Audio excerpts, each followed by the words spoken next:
Hello. Hi guys. Hello. Hi. So I'm turn this up a bit. Welcome all my lovely goblins and ghouls of the internet.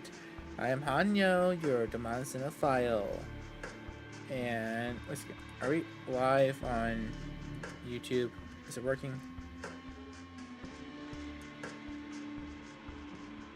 It's not. It's going slow again. I think it's going slow. Oh no. Oh no. Oh no. Oh no. Oh no. Well, hi guys. Hi. Sorry, it's been a while since. It's been a while. No, it's been like it's barely been a week. But yeah. Uh, I'm. I'm. I don't know what I'm about to say. I got stomach blocked. I messed my own self up. But yeah, tonight we are back with a Vampire of the Masquerade, and I was supposed to do this on, was it Friday? No, Thursday night. I was supposed to do this on Thursday night. I wasn't able to get the chance to. I got home. When I got home, it was super late, and I was just so tired to do anything. And the last 2 days, it's just been, I was about to say busy. Just busy doing other things and blah blah blah. I don't know what I'm trying to tell you guys. No time to stream or do anything. Okay, so yeah, the preview window on the computers is lagging because I can see ourselves on the stream just fine when I look at my phone. And that's weird. But I just want to make sure we're all good. Everything's okay. 1 second. I need to mute the mic for a moment.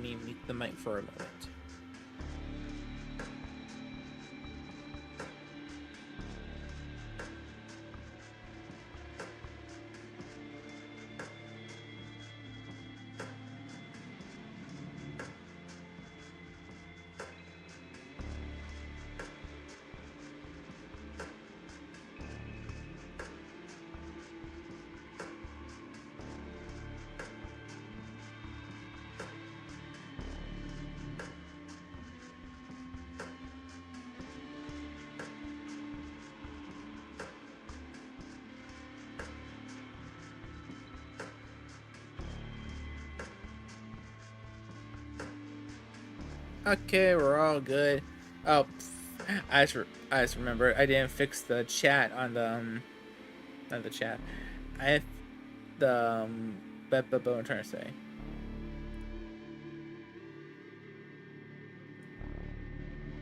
I was right. The vertical stream is still in private mode. I can't remember why I did that. Can I fix that while we're streaming? Can I go out and change that?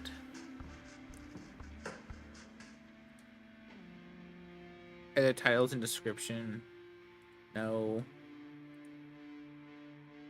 Brainstorm. No, I don't want to use your dumb AI. Get shareable link. I can fix it. I can fix it. No. No.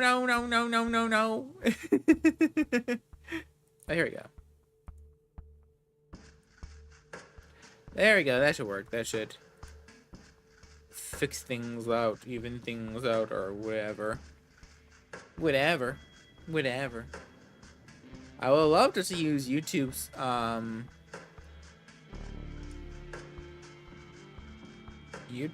function where they just share your where they just like convert your thing into both streams. Yeah, that seems like a cool idea. It's just I'm looking at the preview window and it looks awful.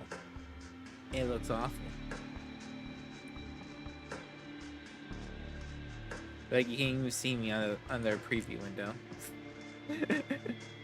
I guess that's neither here nor there.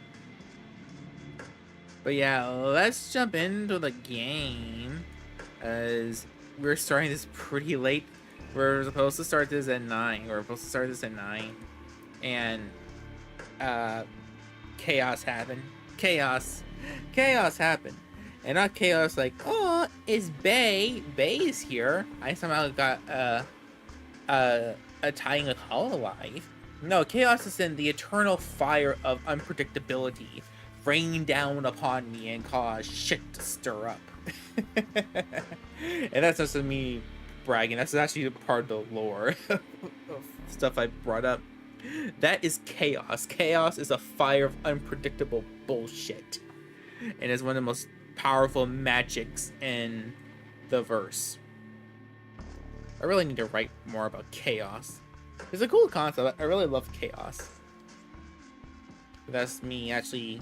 That actually required me sitting down and actually writing. Like, oh, Hanyo, you want to be a writer? Hanyo, you want to be a writer? What are you writing? Don't ask me that. Don't ask me what I'm writing. Don't ask me if I'm getting writing done. My procrastinating ass. So again, I wanted to pull the chat out of the YouTube because I forgot to, because I've been busy. I forgot to fix chat on forgot to fix the chat in, what's it called, Streamlabs. So it keeps doubling every time someone responds to us. So safety, to make sure I don't lose anything from my body, I'm putting YouTube on the side right here.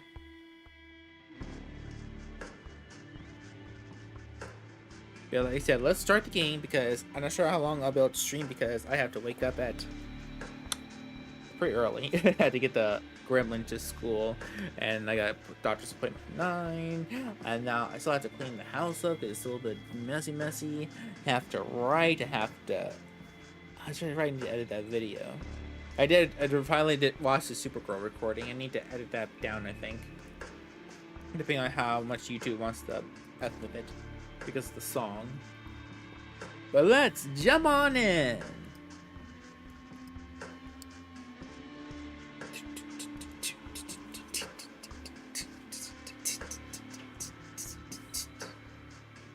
I forgot everybody's names. I forgot all the characters' names. Kazier. Oh, this is the that's the log. And this is terms, the dictionary terms. It's a dictionary, not a character sheet. That'd be nice though.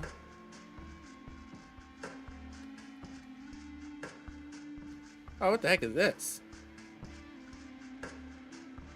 Thin Bloods. I remember reading this one. Thin Bloods. Alright, where are Thin Bloods? Vampires with blood so diluted they retain many human traits. The Thin Bloods are invariably clanless.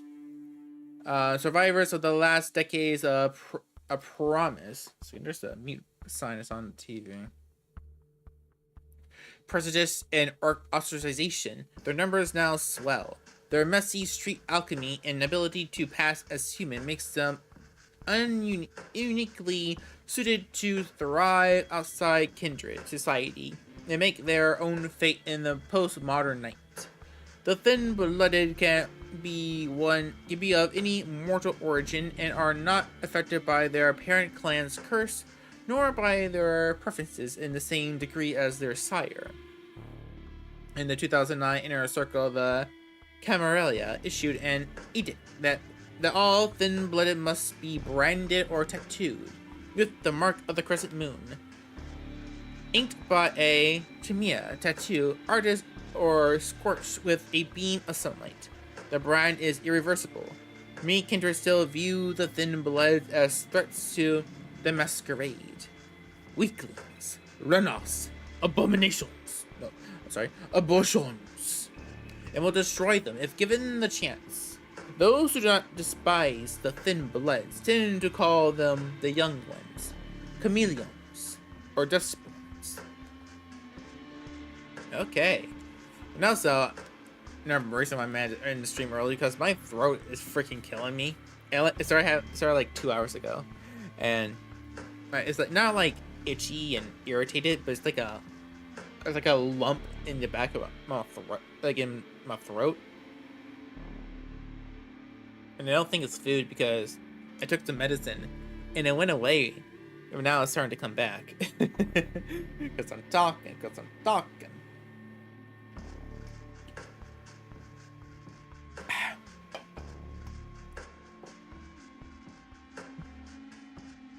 So who should we talk to this time? It's a kind of magic. Sophie mentioned of a vampire clan of blood sorcerers sparked your attention. One of them, Agathon, could potentially be your introduction to the bizarre powers of the Chimera. The other side of Hope.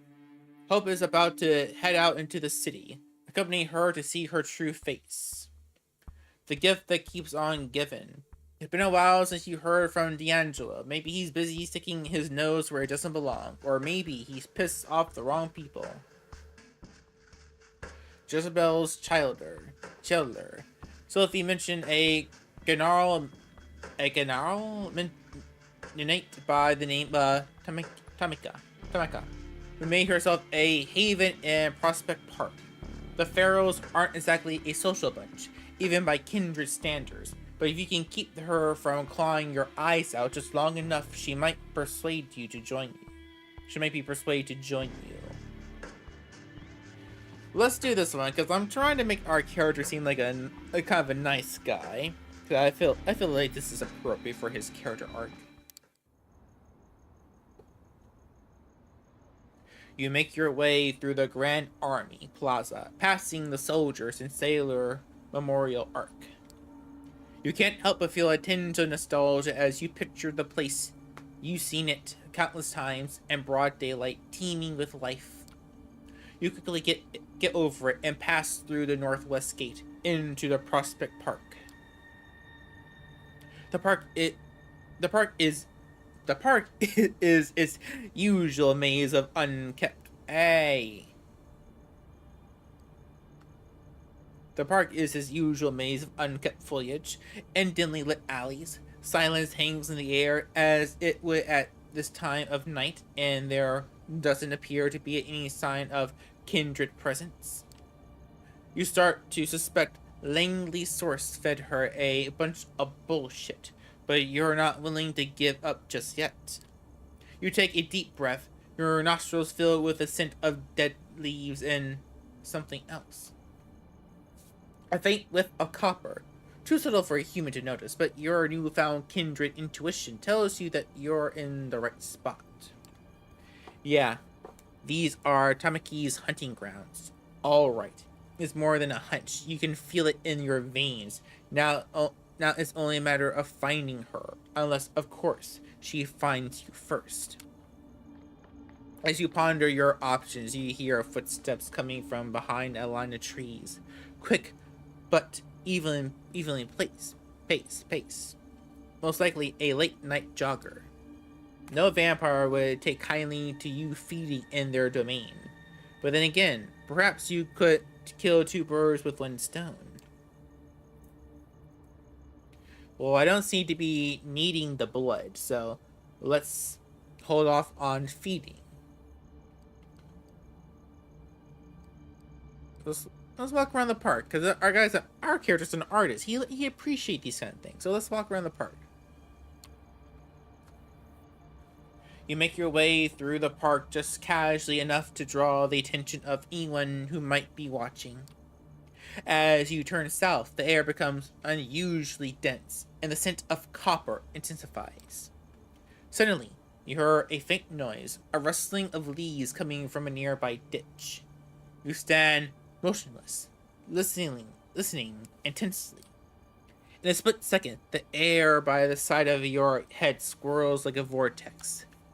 Driven by sheer instinct, you lean back just as 5 finger-shaped razors cut through the darkness, missing your face by an inch. A clawed shadow jumps back a few paces, preparing to correct its mistake. You catch a glimpse of the assailant. Looks pretty animalistic, alright, but he's not the one you're looking for. For starters, it's a he. Just as he's about to lunge at you, a snarl resounds from the bushes nearby, stopping your foe in their tracks. Out of the shadows emerges a young woman, baring her teeth ever so slightly. She walks over calmly, her eyes fixed on your assailant. Her presence is enough to make him reconsider attacking you, but not to withdraw completely. He glances over to her, puffing up his chest. Garnal. How are you supposed to pronounce that? Ga? Gungrel? Gungrel. Stay out of the Tam. I smelled him first. Tam? Oh, how about that? She raises an eyebrow, but remains silent. Her compatriot turns back towards you. You should not come here, pretty boy. I'm gonna fuck you up so bad you'll be wearing your tongue as a fucking necktie. Ooh, a Colombian necktie. I know the secret. I am a huge fan of it. I'm not really a fan of you cutting my throat open or ripping my tongue out, but we can maybe I can do it to you. Tamaki looks at you expectantly. Easy there. I'm not looking for a fight. Alright, this one. Easy there, big shot. You made your point, okay? Confirm badass. I'm not looking for a fight. Tamika. Tamika? Is it Tamika or Tamika? Tamika tilts her head in a way that barely noticeable, and yet strangely expressive. She seems disappointed. The man loosens up, his lips twisting into a wry smile. Clearly, you just gave him the confidence boost he needed. Figures. You got that look about you. All style, no substance. Didn't even have to smell. Didn't have to smell you. I know a sissy when I see one. Fuck you, bitch. Well, guess what? You ain't getting all that easy chicken shit. A fierce growl echoes across this alley, stopping the savage in his tracks. Tamaki walks over to her comrade, her fangs glistening in the dim lamplight. She puts her hand on the side of his head, caressing his hair and tugging at his ears as if she was scolding a puppy. She leans over and speaks in a voice that's firm, yet oddly affectionate. It's okay, Rayol. I'll handle it from here. The male Gurnal looks at her with a mix of timidity and resentment. Then he turns back towards you. Fine. They're not worth the effort anyway. Having said his piece, Royale retreats into the shadows, although if you were to guess, he likely to stay within earshot. With her companion gone, Tamika turns to you once more. What do you want? Straight to the point. I like that. I could use your help. Short story. I'm new here. I'm looking for a chance to leave my mark. Maybe shake things up a bit in the process. I could use your help. Why me? My source claims you are capable. Are they wrong? No, I guess not. But if you're so well informed, you should know that I don't whore myself out for mercenary work. This is different. I don't think I have the kind of money that could persuade you. All I have to offer... Sorry, excuse me. All I have to offer is my help. And someday, maybe my friendship. Do I strike you as someone who needs a friend? Your sire abandoned you. Oh. Are you looking for a way out? I think this one, because our characters do not like this life. You strike me as someone looking for a way out of this park, for starters. Is that where you're here? To break me out? Are you my ticket out of here? Yep, that's me. You can leave with or without me.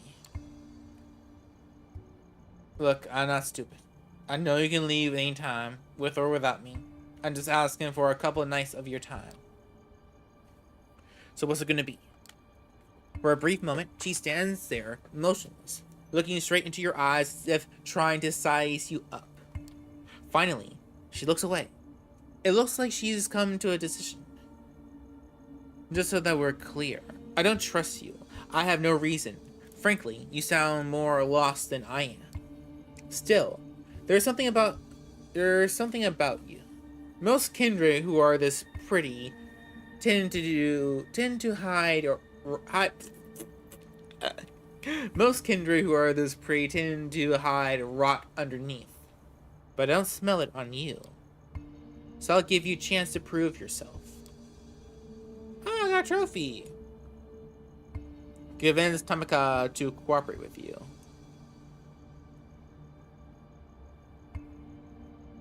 I have some outstanding business to take care of. I'll let you know once that's done. Meet me here and we'll see what you're really made of. And with that, Tamaka disappears into the night. That went pretty well. All things considered.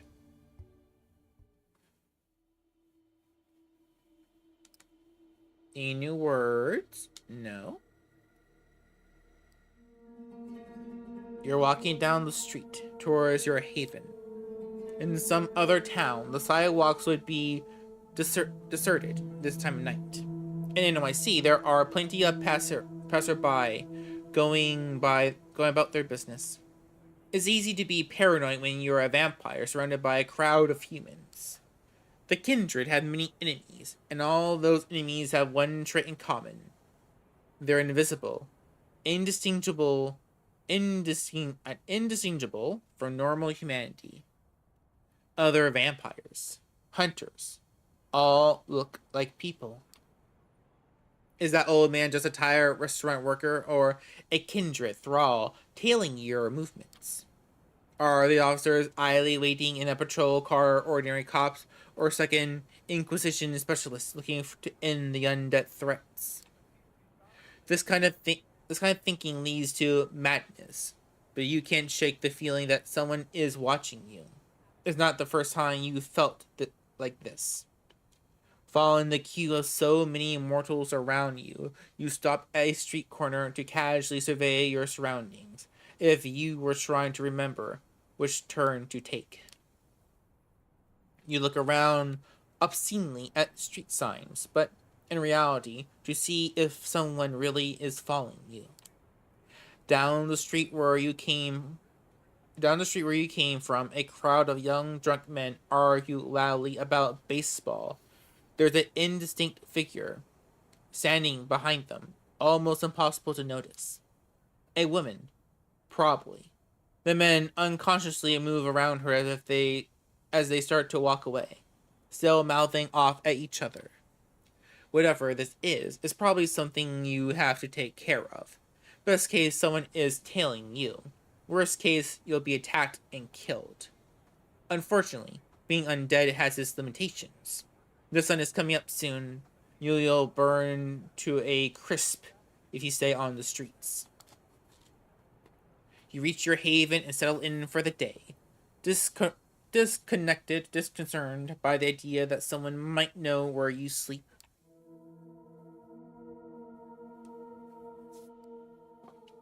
As you awake from your slumber and emerge from your haven for the night, you notice a familiar face on the other side of the street, standing on the corner and looking straight at you. Is Kaiser's lackey, whom you met recently, Jackie. He nods to you, encouraging you to approach. His hands are outside of his pockets, and he seems pretty relaxed. He's keeping his eyes on the streets, though, as if making sure you're alone. He smiles awkwardly when you approach. Jackie. Who is Jackie again? I remember this guy.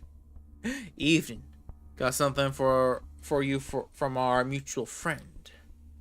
He produces a crumbled piece of paper from his jacket pocket and hands it to you. Read it. Memorize it. then give it back here. It's a letter. The paper might be just a page ripped out of a spiral notebook, but the writing on it is exquisitely detailed and deliberate. It reads, "Time to square your debt with me. Go to the wine shop at 232 Mulberry Street and ask for the 1821 Special Reserve Donatello Negroamaro? Negroamaro? When they tell you they don't have it, say you are a fidel servitor de la familia. Those exact fucking words, and make sure you'll get the G right." I didn't get that right. I don't know what this is. Is that supposed to be French or Italian? I'm not exactly sure. "You will get a bottle. Just take it and leave by saying grazie. Grazie. Okay, that's Italian. That is Italian. Don't ask how much it is or anything else. Just walk out. And when you have it, come back to Jackie Boy here and let him know. You're done? Memorize that shit and hand it over." "What's the rush, buddy?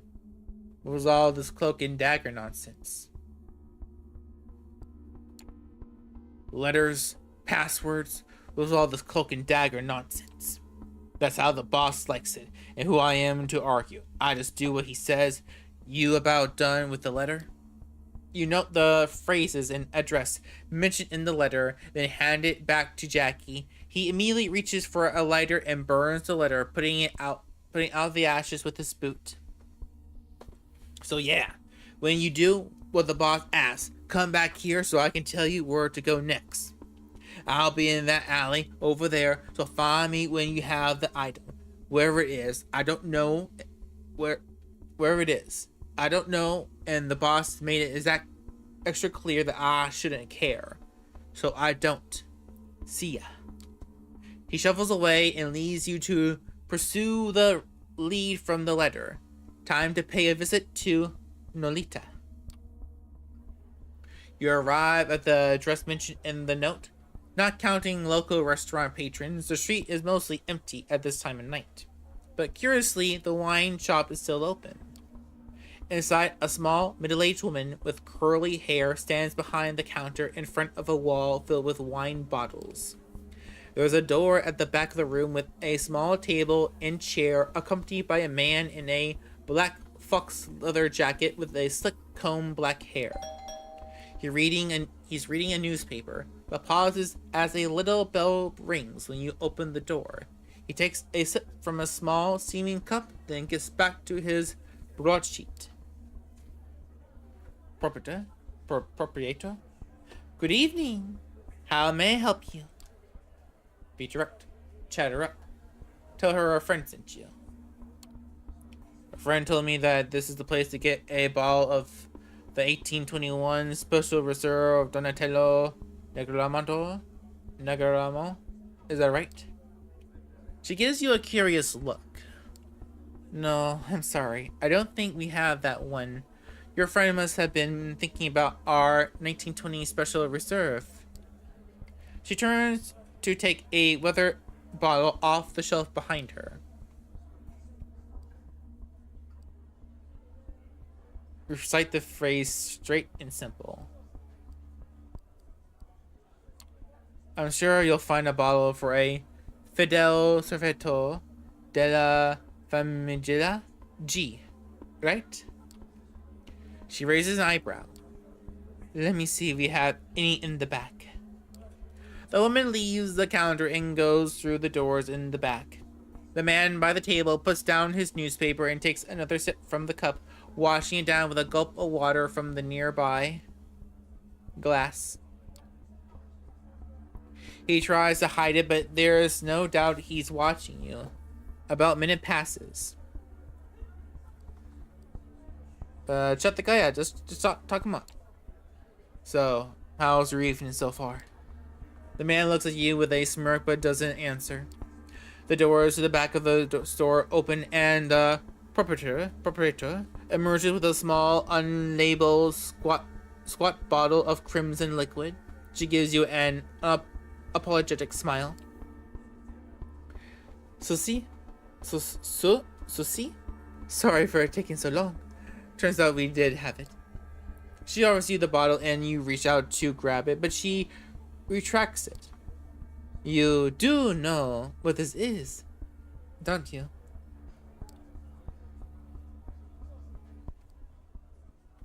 Why, it's wine, of course. Well, this is a wine shop, so it's wine, surely. Something about the face she makes gives you the impression you blew it. The woman looks over to the guy at the table, and he stands up. You decide there won't be a better time and snatch the bottle from her. Oh. I forgot to read the other part. This is the long.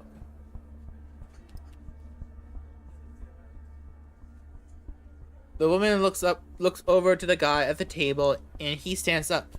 You decide there won't be a better time and snatch the bottle from her hand. The man draws a gun from a side. Oh, like what? And as you make a run for it, several more gunmen pour from the back door. Shots ring out, piercing your undead flesh, but you're fast and most Mr. Mark. I got shot? We got shot? What the hell? Okay, I was not expecting that. By the time you make it out onto the street and lose your pursuit, you see you have a few new bullet holes to patch up. The bottle is thankfully intact. You make your way back to the car cautiously and drive back to your apartment. It takes you some time to find a parking spot, but you finally get out of the car and start looking for Jackie. He's not far from where you parted ways just under 2 hours ago. Got the goods. Got the goods. Sure do. I do, but it was a hassle. Got it, but it was a hassle. Oh, boo-hoo, stick around, I gotta make the call. He takes a few more steps into a narrow space between two buildings and takes out the same high-tech phone you saw him carrying last night. Last day. Last time. Hey, boss. Yeah, they have it. Point them to? Okay? Yeah, I'll tell them to go there right away. He puts the phone down back in his pocket and turns back to you. Willets Point. Half an hour. So you better step on it. See you around. With only a flippant salute, Jackie starts walking down the street. You make your way back to the car and drive. You had to push the speed limit to make it on time, but you're here. Willets Point is quite a change in scenery. The place is a post-industrial dump, the nearby stadium notwithstanding.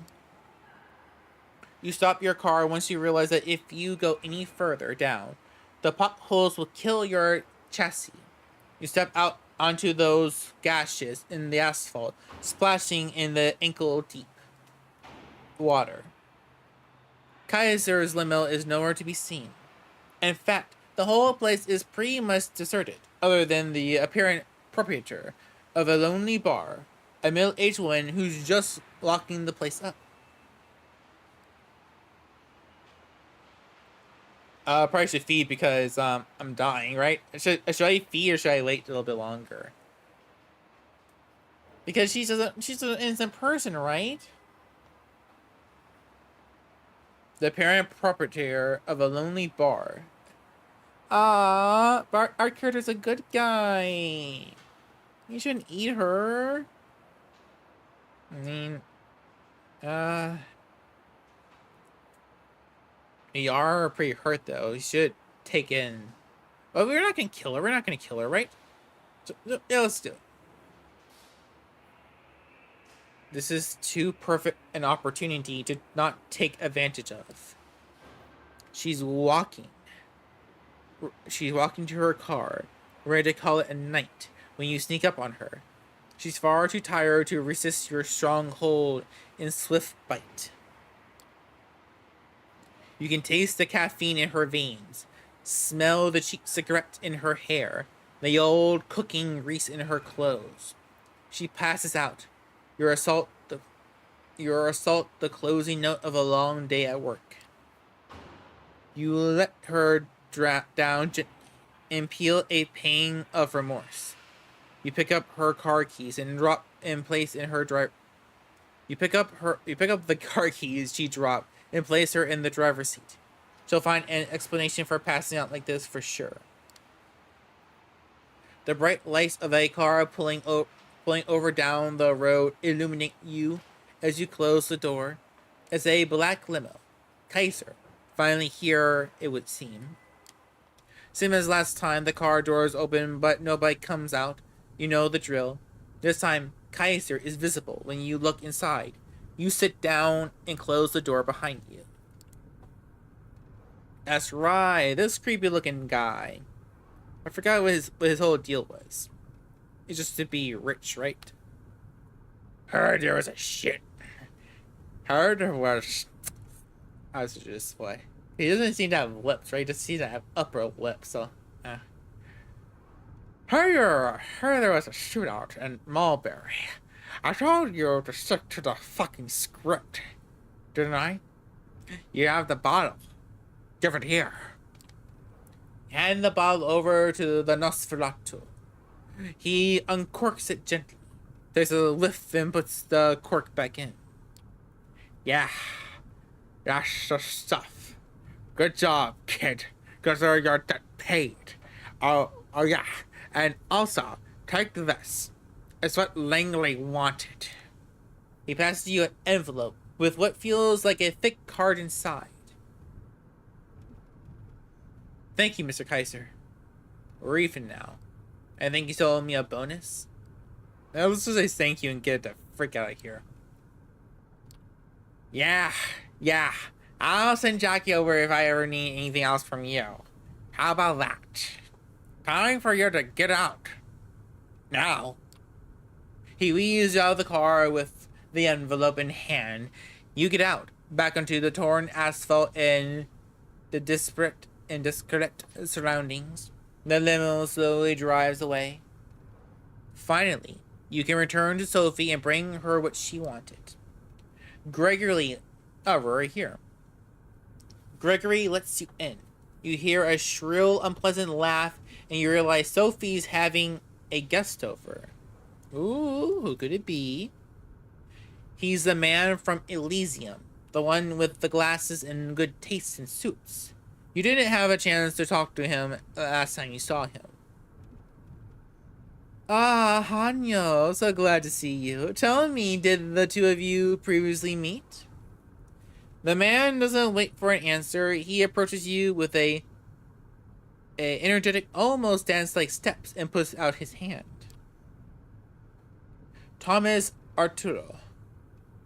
Thomas Arturo, I heard about you. Pleasure. Thomas is a great source of gossip and an excellent conversationalist. I also have the prince's ear, which is the primary reason dear Miss Langley wished to speak to me tonight. Good gossip, even come from me, isn't nearly as valid. Sad. Sophie is taken aback by the man's direct comment, but smiles politely. The awkward atmosphere is broken again by the guest's grating laugh. I kid. Of course, I kid. Well, I was about to leave anyway, so I'll leave you two to it. Good night, Sophie. Tanya. Gregory boy. Sophie's driver opens the door for Arturo, and the guest steps out with a single wave of the hand towards his host and you. The doors close. He's quite the character, isn't he? Yes, quite. He has his uses. Thomas has clout in court and access to many juicy details on everyone, from the prince to the lowest primogene. He is useful to have him on your side, even if his eccentricity requires some patience. Speaking of patience, you have been putting mine to the test lately. Do you manage to contact Kaiser and inquire what I asked for? Yes, but I had to do another job for him first. I have it. Sorry for the wait. Yeah, it's just fine. But the data you offered was old news to him. I had to do another job for him before he would give me this card. She retrieves the envelope from you. I'm sure he did. I do hope it wasn't too much of an inconvenience. I had to retrieve a bottle for him. I had to deal with his servant first. And just went. He may go on an entirely separate escapade to retrieve a bottle of wine from a store in Nolita. I had to use code phrases and whatnot. Wine shop. Code phrases. That degenerate pest. She's visibly agitated, but calms down and smiles at you. Don't worry about it. I'll make sure that whatever Kaiser had you do, it'll blow over. Wait, what did I do? Did I just offer him, like, vampire drugs or something? She opens the envelope and looks at the card. You notice the same lettering you saw on Kaiser note from before, but can't see the details. Her eyes widen. Yes, excellent. I need to call in some favors. I will likely be busy from the next few nights. You have my permission to show some initiative, my dear charge. I will contact you soon. With that, Sophie ushers you outside and you are left to do with the rest of this night hours as you like. Alright, who should we go see next? I'm gonna get a drink.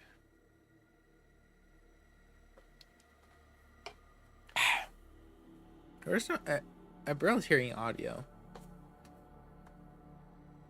Oh, sorry, I have the headphones turned down a little bit too low. That's on me, that's on me. A kind of magic, let's not do that one. Ooh, a new story? Somebody's watching me, part 1. Recently you're feeling as if somebody keeps tailing you. Time to confront your suspicions. Let's not do that one quite yet. Let's go with Hope because she was like the first person we ever met, so let's do Hope. When you get to the internet cafe, Hope is already waiting out front. The sight catches you off guard. A part of you suspect that she might be more of a shut-in. My haven is my castle type. I kind of like that. I'm really like that. At Schumacher 2002. Perfect timing. We need to go for a ride. Get in, get in, get in. She doesn't wait for your response and jumps behind the wheel of a lavender vintage roadster instead. The engine starts roaring exponentially, causing everyone's heads to turn. Not wanting to attract needless attention, you quickly slip into the back seat of the car. The vehicle... my throat. The moment you shut the door behind you, the vehicle sets off, tires screeching. At 0 to 100 real quick. Sorry for not bringing you up to speed first, but hey, this is New York City. Everyone's always in a rush, and this is even more true when you're kindred. At busy work. Now allow me to take care of some business and I'll be right with you. Even as she's zooming through the traffic, she's still on her phone. Of course. God damn millennials. Nice car. Watch the road, please. Shouldn't you look at the road from the time to time? At busy work. It might come as a bit of a shock to you. But I'm pretty decent multitasking. Yes, I remember that part. That part is fucking freaky. At busy work, it's pretty hard to make a living in the city. You gotta be at the top of your game at all times. At busy work, might as well explain my business plan to you while I'm at it. at dis at dis this could that one. So another extremely online Malk based in New York goes by the name of Dev Null told me to Google Ethereum a few years ago. That's how I got into Bitcoin. Oh God, why bring in Bitcoin? Oh, here's also terrible that. And I found a new religion. 23 years old, selling visions of governments replaced by benign code and decentralized consciousness. Masses ruled by algorithms as just as the laws of physics. Alright, bringing some weird metaphysical techno stuff into this. I could buy this. I could buy this. Idiot man-child investigators trying to shape their realities through sheer fanatical zeal, and dedicated collectors of things as abstract as rare SHA 256 decryptions. So, is this like the plot of The Empty Man? Are they building a tulpa? Her driving style is far more aggressive and dangerous than you're comfortable with. Is it just you, or does she peek into the rear view mirror more often than she looks straight? Sorry. Hopefully the microphone didn't catch that. Gotta go up and okay. A hyper speculative environment where nothing has real value, only abstract beliefs matter, and your life savings can be ruined by a single bullshit tweet. How could I refuse the allure? Sounds kind of like reality right nowadays. I started buying low and selling high on a variety of shady 24/7 exchanges that allow me with 100 times leverage. As in, they lend me 100 times the capital I could bet with. Oh. Okay. Okay. Alright. I got lucky at the beginning and kept their ball rolling, shortening and longing impulsively. Recklessly, I got to the point where I became too big to fail, and that's when I crashed out. The car comes to an abrupt halt. You bump up against the seat in front of you. 100 to 100 real quick. Okay, this story will be continued later. We're here, right at our first stop. I need you to do me a favor. What favor? First stop? Young, hot, petite, Ingenie?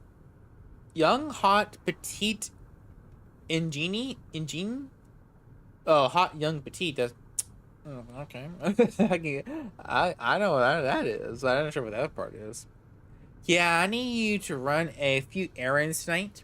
This one is as simple as it gets. See that weird guy in the Yankees cap standing around the corner? Approach him. Tell him you're at Young Hot Petite in Genuine. Take the phone he gives you and bring it here. Get going, honey. It's illegal to park here. You jump out of the car and approach the man. Hope has pointed out. Not a lot you can tell about him based on his appearance, aside from the fact he seems pretty shady. The guy assumes a comical, threatening pose as you approach him. Why do you look so, why do you look like that? The hell do you want?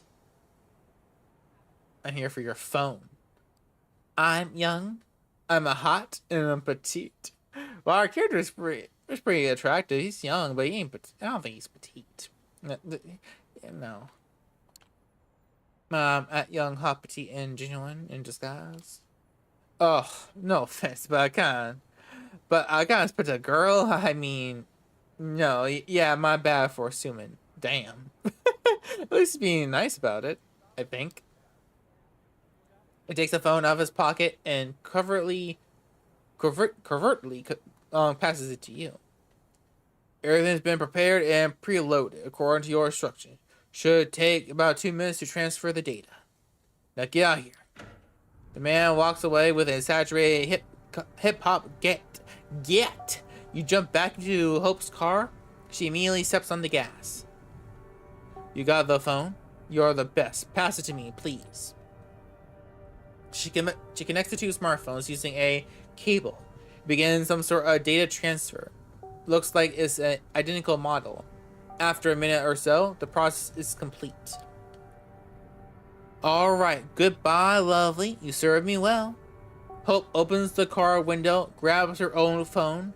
You're not expecting enough to recognize the second model, but it definitely looks like it had a 800 price slapped on it, and tosses it out the window.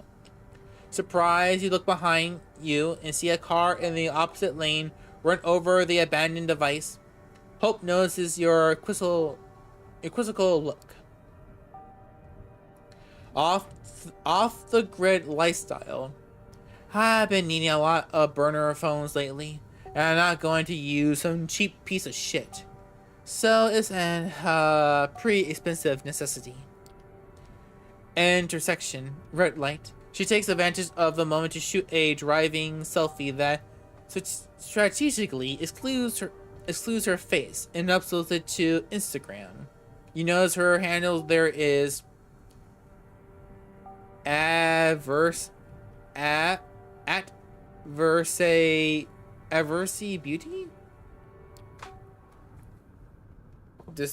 I'm gonna stop saying most of these. Now, I was telling you a story. Bitcoin, cashing out, getting rich. I think it was cashing out, right? Cashing out. Right. At some point towards the end of 2017, I became convinced that I need to cash out. There was no way the bubble was going to last forever. I always knew there would be no grapes of wrath for the cryptocurrency era. It would have to be a series of profoundly antisocial, disconnected events. The whole crypto culture was a decentralized church of low millennials who rejected all established modern values and kept atoning for the original sin of not buying Bitcoin back in 2013. Another abrupt last-second turn. You are pressed against the window. What the hell is it with her driving style? Bet a life you never wanted to live anyway. You get a chance to win a priceless pile of nothing. Under yourself from all worldly desires. Find joy in suicidal... YouTube, I should not say. Attention. To think, to this day, money holds no real value for me. It's abstract as a video game store. How'd I hit that?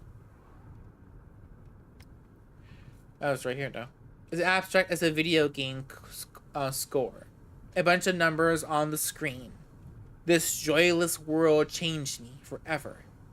I knew I had to escape.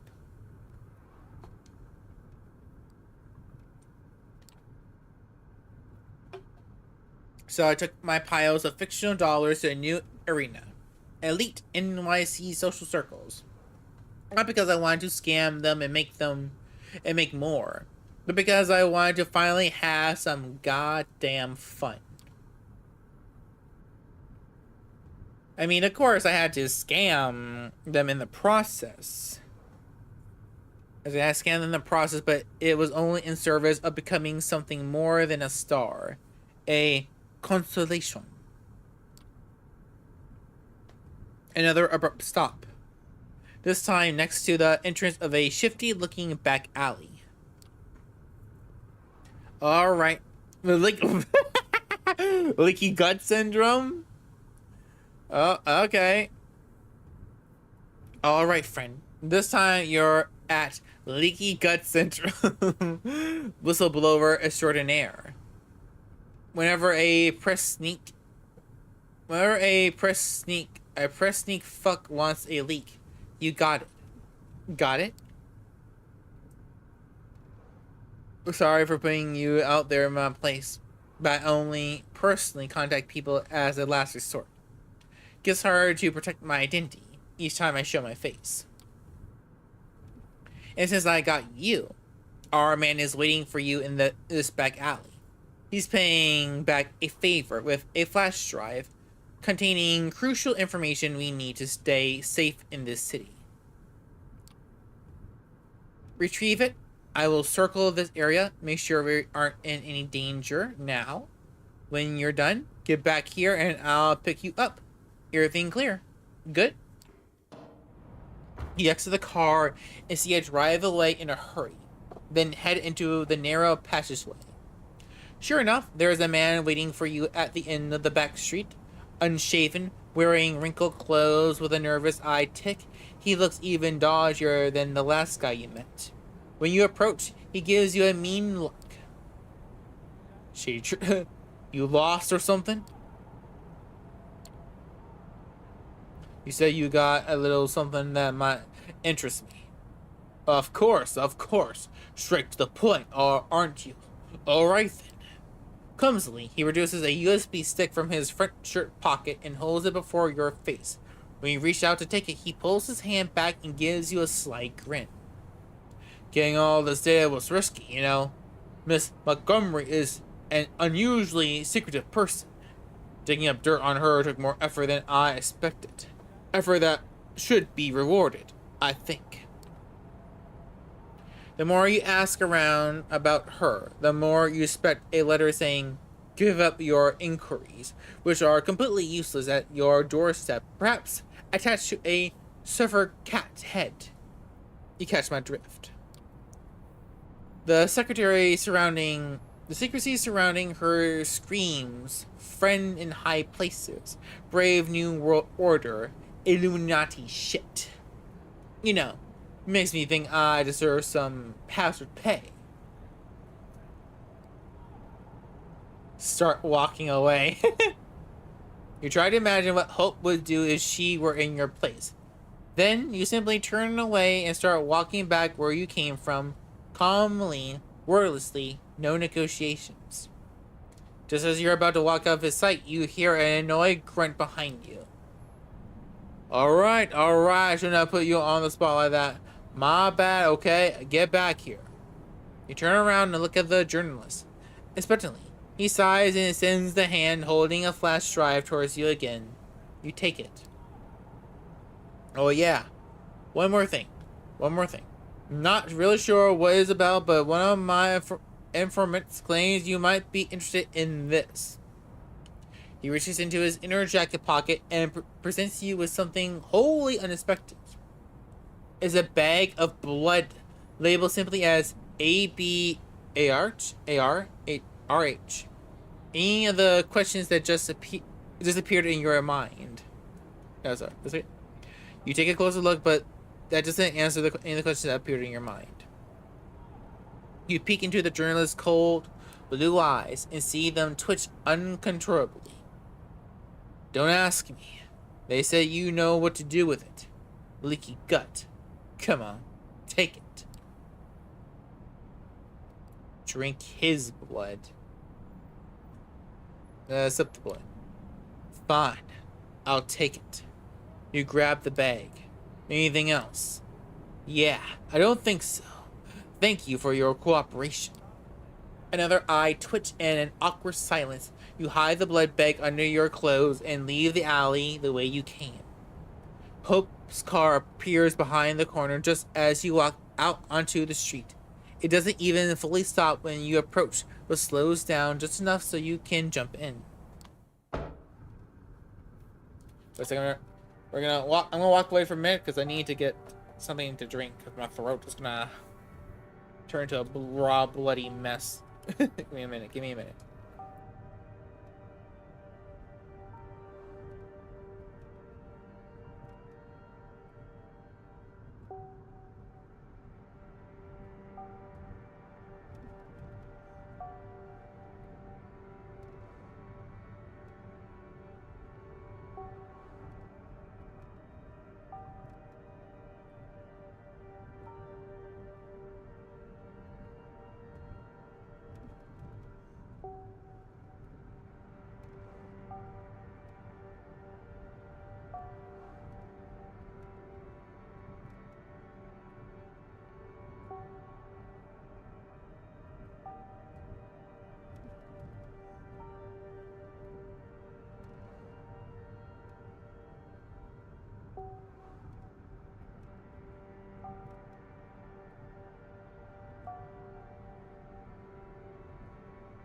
Okay, I'm back. I'm back. I'm back. I'm back.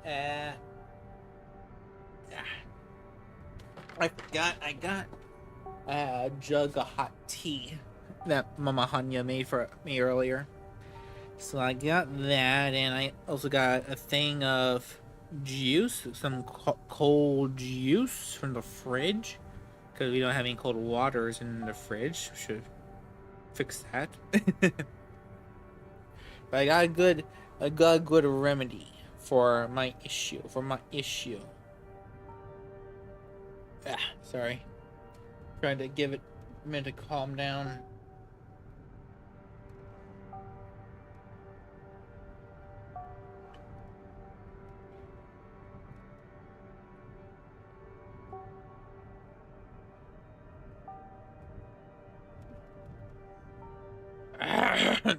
Okay. Should be feeling a bit better.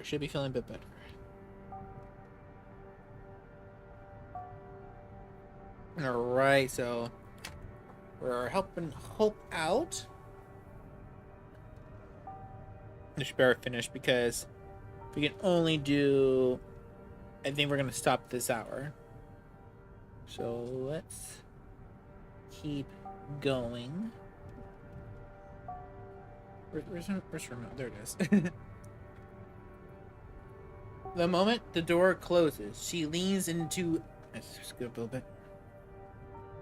The moment you close the door, she leans into the gas pedal with her full strength, causing the engine to roar. Her driving style definitely doesn't reflect how laid back she seems as a person. You got it? You throw the flash drive into the seat next to her. Perfect. Any problems? How did the meeting go? You relate the entire back alley encounter to her. Towards the end of the story, you notice she's not staring at the road or her phone, but directly at your face. The realization startles you. Oh, new name. At Bloody Mary and Adderall. You got that bag of blood with you? You place it on the seat next to her. She peeks at the label. She looks at it again. Then she steps on the brakes. At vulgar. Fuck.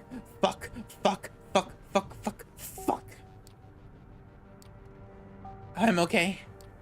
She grabs both the bag and the flash drive you obtain and throws them out the window. Looks like that's her favorite method of taking care of her problems. Wait, what? Just a bag of blood. You got rid of that blood? That's your food. Just like throwing away a hamburger or something. That bag was a message. AB negative used to be my blood type. Is the rarest one, found in less than 1% of the United States population. Oh. Okay. Oh, okay. Glad you didn't drink it. Who knows what they've done to the bag. Some NYC vets can tell you wild stories about using irradiated blood to locate and kill other kindred. Seriously. Seriously? Glad I didn't drink from him. Better safe than sorry. Yeah. Still, I wonder if they would have done anything to his blood. That would have been some kind of 5-dimensional chess move. But yeah, this contact is compromised. It needs to be cut off. Goodbye, my journalist friend and me, and goodbye, dear Leaky Gut Syndrome. You've both outlived your usefulness. After a brief period of hesitation, she deletes the whistleblower extraordinaire account and sighs. Another one bites the dust. I've got another story to finish. I was talking about Bitcoin and then... Where did I stop? I think it was the elites. NYC elites. Wealth haver. Alright. You know who saw the real face of the city? Anna Delavi. Ever heard of her? Yeah, the crazy girl who scammed a bunch of people thinking she was rich and famous. a Russian working-class girl born as Anna Sorkin. She moved to New York in 2013 and convinced everyone that she was this insanely rich trust fund kid, a wealthy German heiress. Manhattan elites totally fell for it, and they bought it for years while she swindled them. She only got arrested in 2017 after having stolen almost $300,000.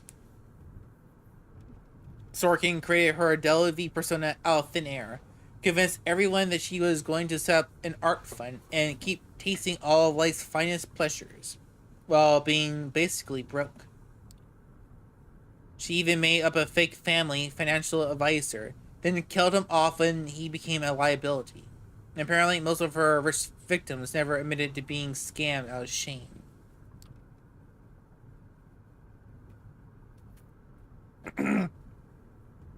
Sorry, taking a drink. Ugh, it burns, but not super hot, but it burns like in a good way. But now you're sure the way she scrutinizes her surroundings, her reckless driving. She's trying to escape somebody. Wait, what?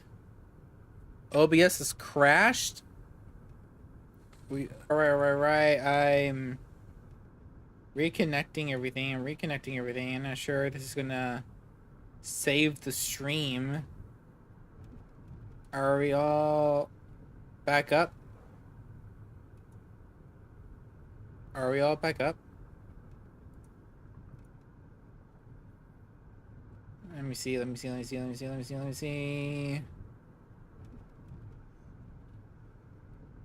Okay, I think we're connected again. Okay.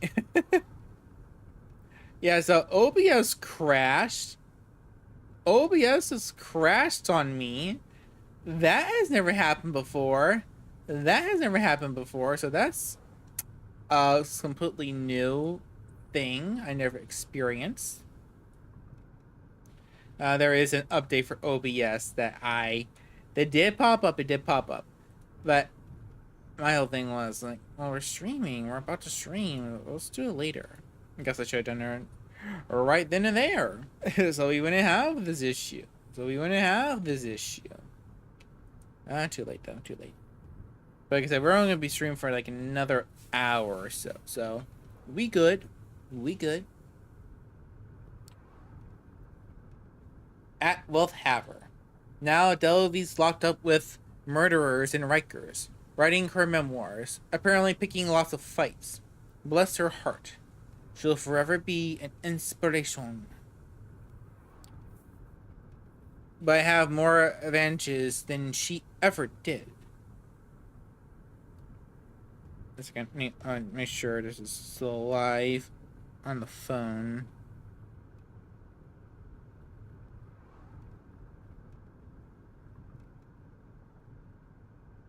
Okay, we're good.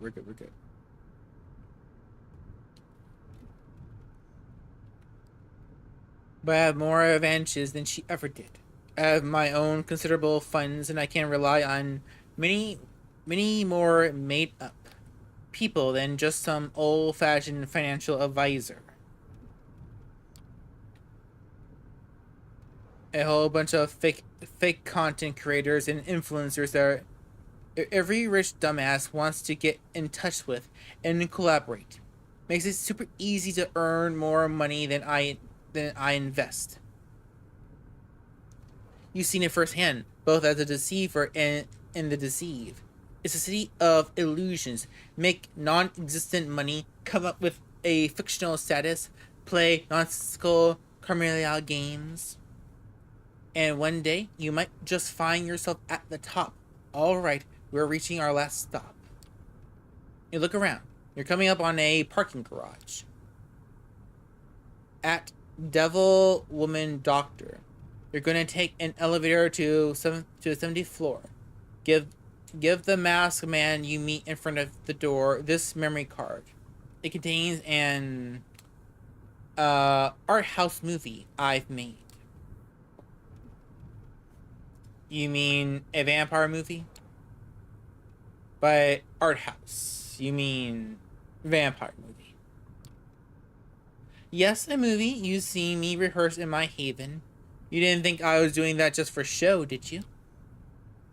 I found some filthy rich Manhattan purrs who'll pay a fortune for a convincing vampire cam show. I don't need money, but their IT industry connections give me an idea.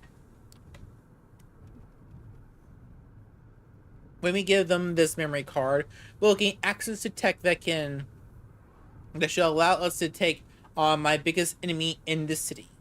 So your nickname this time is going to be a crash. What mean crashed? You mean how we just crashed? How I just crashed in the thing? How my OBS just crashed?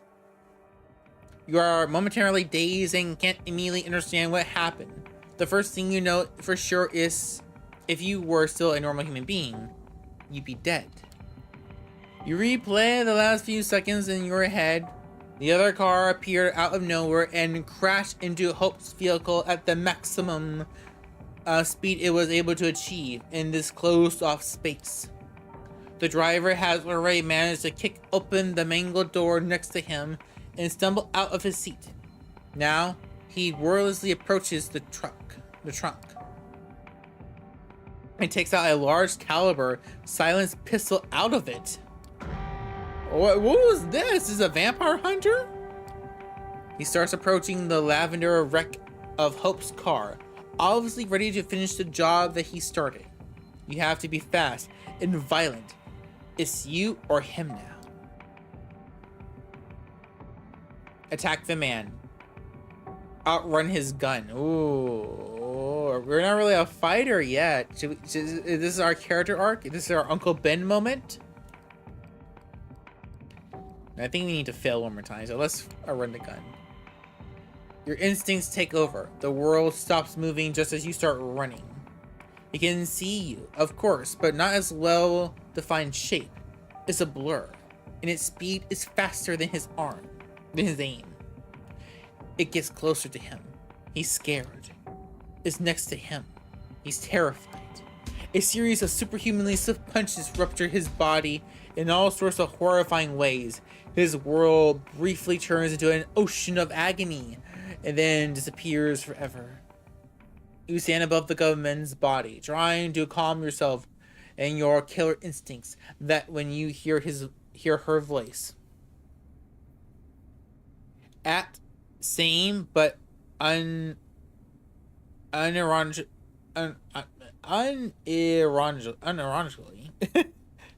ugh.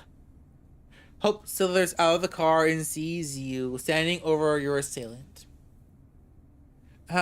You did pretty good. She approaches the body of the driver you killed and kicks it so she can take a better look at it. Upon seeing the front of the corpse, she lets out an annoyed grunt. Knew it would be this asshole. He's been following me all day, and I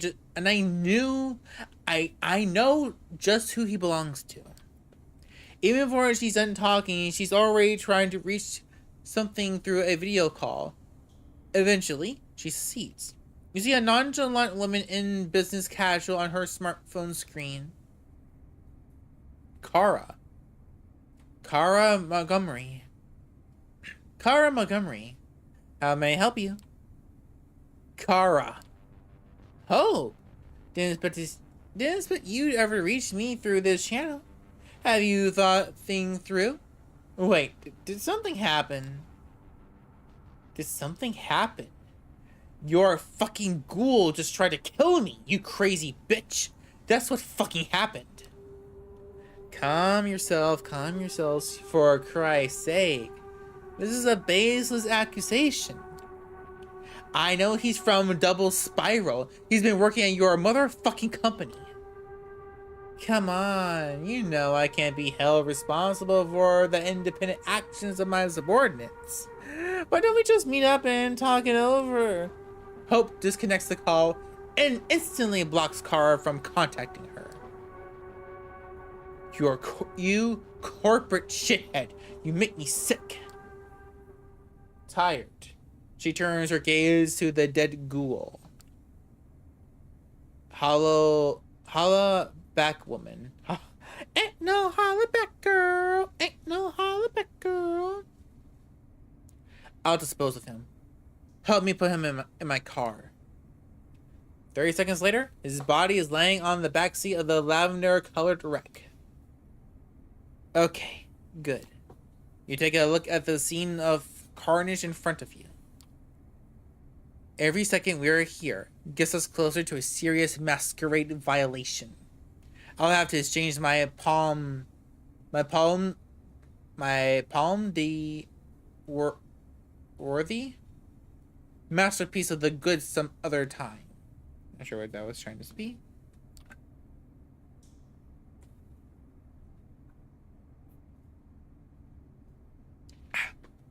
She gets behind the wheel and you follow her inside the car. Meet me in my haven when I tell you it's safe. For now, I need to dump this asshole somewhere. Get my car fixed and plan our counterattack. You guide Hope to your own haven. She drops you off, and before she leaves, she makes what's about to come perfectly clear. If you want to survive in this city, Cara Montgomery needs to die. She disappears into traffic, and you disappear into your place. Oh. Look at that new word. A ghoul. What is a ghoul? A minion created by giving a bit of vampire viate to a mortal without draining them of blood first, which would create a vampire instead. Okay. So it's kind of like how they do the Revenants or ghouls in the Vampire Chronicles. Yeah, you drain a human of blood and give them the vampire blood, but you don't drain them enough to kill them. So they're in like this kind of like a zombie thing. But I guess this guy kind of like a half vampire or something.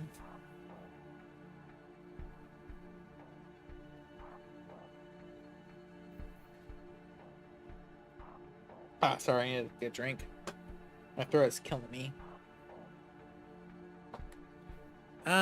What's our next things?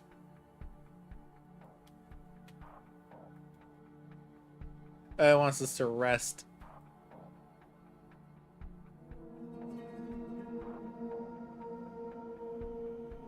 Oh, we got a whole bunch of things. A kind of magic. We're not going to go for the magic for this playthrough. If we do another playthrough with a different character, surely. Faith and Myth, Part 2. Bene Siegel wants to meet you again at the cathedral. You wonder whether that mysterious priest will be there. A Noisy Reporter, Part 1. There's a sleazy reporter from a gossip magazine sniffing around Sophie's haven. She could use your help with the problem. Somebody's watching. Okay, we know that one. Her master's voice. Cara wants to meet Hope. Hope decides you should see her alone, with an ace up your sleeve. I want to do more. My throat. I don't know if I should.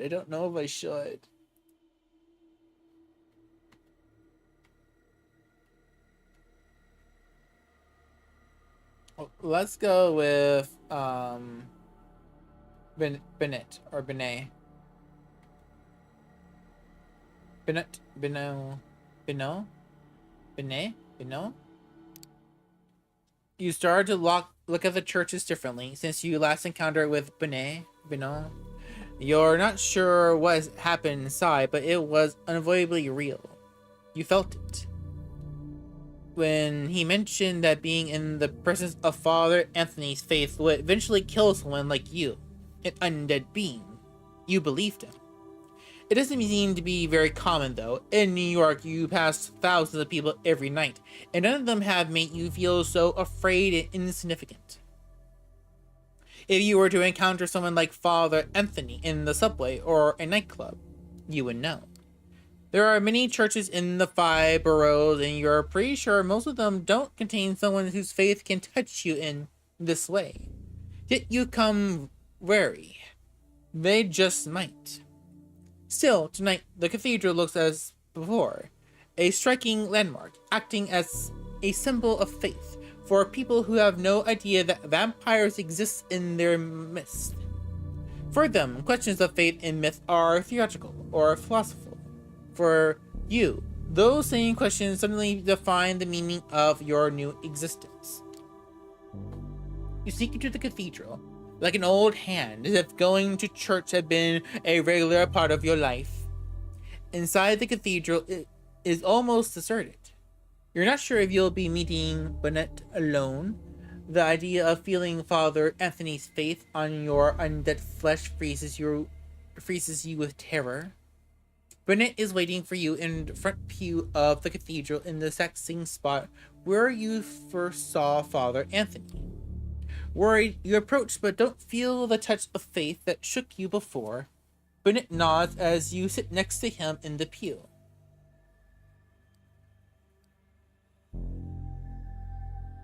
I have so many questions. I thought a lot about our last meeting. There are so many questions, and I'm not sure where I can find the answers. I can tell you some things, but you'll grow dissatisfied with me and want to find answers on your own. That quest will never end. You have some time to think. I'm guessing you found the touch of Father Anthony's faith. Hard to ignore. For most people, God's presence is a question of faith. When I talk with Father Anthony, it feels like proof. Bennett is fervent, intense as he speaks. It's clear these questions have consumed his existence. Perhaps they'll consume yours too. I can't stop thinking about divine purpose. This is kindred culture. What does the Carmelia believe? What do the kindred of the Carmelia believe? The old ones. It's true. The elders are not always so good at teaching their childer. Maybe the Carmelia would function better if you all knew these things. I knew all these stories. I look down for a second. Bennett looks around fervently to make sure nobody is listening. There are only a few people in the enormous cathedral, and they don't seem to be interested in two loners murmuring to each other in the front pews. It might seem like ancient history, things that happened thousands of years ago, but time works differently for our kind. If the stories are true, there are the Methuselahs, still in existence, who walked the earth when Jesus was alive. The only problem is that all vampires lie. They adjust history to suit their egos. You can't talk to different elders? Surely something was written down. I really love this. I feel like interview with a vampire. Surely something was written down before the Masquerade was established. Of course, the Tremere have many interesting manuscripts in their libraries. I've seen a few. If you have the chance, I recommend looking at them. This is how the story goes. God cursed Cain as punishment for the murder of Abel. Cain walked the night shunned by humanity and drank blood to sustain himself. Even from the point of our origin, we are damned. However, the story becomes really interesting when we move forward. Cain creates more of our kind, often referred to as the second generation. They lived in the first city, later called Enoch, ruling openly over the city's humans, inhabitants. I see the first city as Cain's redemption. Cursed by God to wander, he remade himself as a ruler and lawgiver, acting as an immortal shepherd to humanity. It only starts to go wrong when the second generation begat the third, and vampires started to run amok. vampires rule openly over humans?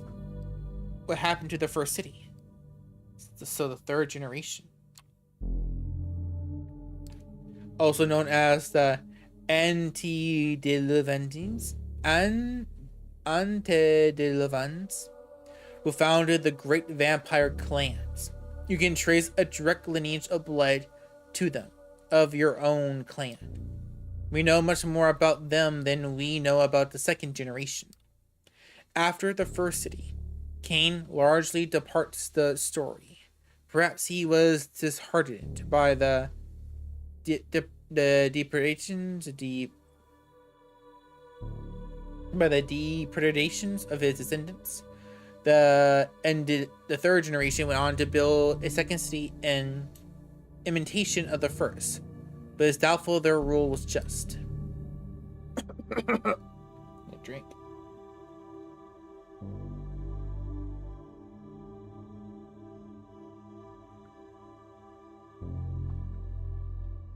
There are people moving in the cathedral, and both you and Bennett have made sure none can get close enough to hear you talk. As Bennett goes on, your undead senses detect something that deviates from the normal hubbub of devout mortals, cathedral workers, and tourists. You hear the squeaking wheels of an old wheelchair that hasn't been taken out too often. We've been doing this for 20 years, and still, you pull stuff like this, Michael? Why did you bring your sister? We're on the field. We were on the field. This is no place for the disabled. The voice is that of an older man, Midwestern. He sounds exasperated, as if he was rehashing an argument for the 100th time. She wanted to come. She doesn't get out of the house very often. Besides, you should be grateful, Bobby. We have never found our new partners without her. The second voice belongs to an old man too. It's more intense and still holds the echoes of a Russian accent. Yes, because she talked about vampires online. You got your door busted in by the FBI, as I remembered. We did, sure. I just said Russian. But we cleared the misunderstanding, and now we're consultants. So quit your griping. I know, I don't think it's Russian. Bobby, Michael, play nice. You sound like an old couple. The third voice has a heavier Russian accent and belongs to an older woman. All three have clearly known each other for a long time. Let's find... How do you do Russian? I'm trying to think of Glava. I must break him. Let's find for the attorney and see if he can help us. From what I heard, he's an exceptional man. Yeah, exceptional, but he doesn't like moles. You nudge Bonet and discreetly point out the three people approaching you along the cathedral central aisle. He nods in understanding. This is bad news, whoever these three are. We need to get out. Let's meet outside. You walk out straight past the mortals. You move discreetly to the side. Better not to call attention to yourself. You decide to move to the side of the cathedral and pretend to pray at an altar. You walk casually towards the side, away from the three approaching mortals. You feel their eyes boring into your back, but you have forced yourself to be cool. Bennett is nowhere to be seen. You blinked and he disappeared in a burst of speed. You're worried it was too conspicuous, but maybe the mortals missed it. You pretend to admire the architecture for a while before glancing back at the trio. They have settled at the exact spot you just occupied, apparently waiting for something and conversing in hushed tones. Once you're sure their attention is elsewhere, you start walking briskly down the side aisle towards the exit. That was a close call. Yeah. Fuck you. Yeah, who are those three? Do you recognize them? I might have. I'm not sure.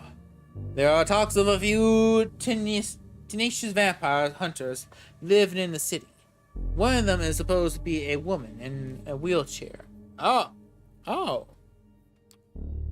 Okay, so we got Russian vampire hunters. Okay. I didn't see that one coming. For a second, Benet looked at you as if he was wondering whether he should say something. There's one thing I always wondered about the story of Cain. The traditions of the Camellia put a lot of faith in the relationship between sire and child. You're supposed to follow the example of your maker. Yet Cain didn't really seem to care for the vampires he embraced. Did he think it was a mistake to create our kind? My sire left me. We should make our own way in the world. Is that common among the kindred? Yes. Unfortunately, the kindred are selfish and cruel. You know, I'm Sophie's child, and you're her progeny. It's amazing that we are protege. It's amazing that we share an appreciation for the mythologies of our kind, considering Sophie has little interest and questions the spirit. Yeah, okay. I'm about to say, wait, was that mentioned that he was Sophie's child? But I guess it wasn't. I guess it was not. Something you, Sarah Benet, you knew there was something he wasn't telling you. But in all the talk about Cain in the first city, you forgot about it. Now the only question is, what does this mean? Does Sophie know her child is talking to you? Probably not. Don't hold it against me, but I admit finding some pleasure in seeing you suffer the effects of Father Tonley's faith. I suppose that's the demon in me. I'm not your enemy. I understand that you're bitter, Benet. I'm not your enemy. I'm sorry. I know that. It's just that sometimes I too get tempted by sin. You know, we should meet again. We've talked so much about myth, but maybe that's cowardly when the reality of faith is right in front of us. I'll introduce you to Father Anthony. You nod, unsure whether that's a good idea. Benet walks away and you follow his example, not wanting to hang around the cathedral any longer. Oh, dang. Okay. That was a lot. That was not a lot, but that was a lot of little world building there. Should we do another one? Should we do one more? I really want to. I really want to. But I know I really shouldn't because of time. So I think we're gonna stop. I think we'll stop right here. I think this is a good place to stop. Now tomorrow, it should be more Silent Hill F. Silent Hill F. Let me see. Yeah, tomorrow it should be Silent Hill F. And we'll come back to this on Wednesday. I have no stream scheduled for Tuesday. But Tuesday I might be free, so I might do a stream on Tuesday. I might. Yeah, this is a lot of fun. I really love this game. I didn't know it was gonna be full like story visual novel. I thought it could be some action. There is an action game of it, like a free to play thing, and I have it downloaded. I just haven't started it yet. I think I might start that in January. But I'm gonna go because my throat is really hurting. I should not be talking much longer. So I'm gonna go. I'm gonna see you all tomorrow. Hope everyone has a great day, a good night, a good evening, wherever you may live in this crazy batshit world. And I will see you all next time. Have a good night. Bye bye.